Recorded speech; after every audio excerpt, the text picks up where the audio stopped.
बांग्लादेशी तुलबा तहरीक का मुतालबा, मुल्क में फौजी हुकूमत किसी सूरत कबूल नहीं, नई अबूरी हुकूमत बनाने के लिए अपनी तजावीज़ पेश कर दी।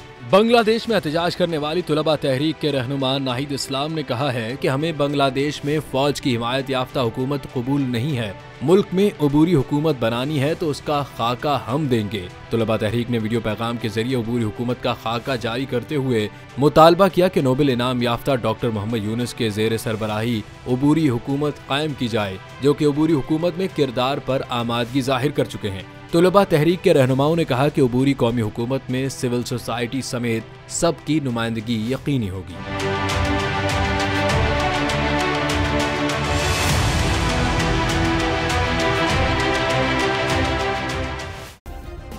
सब्सक्राइब करें और बेल दबाएं ताकि कोई खबर रह न जाए।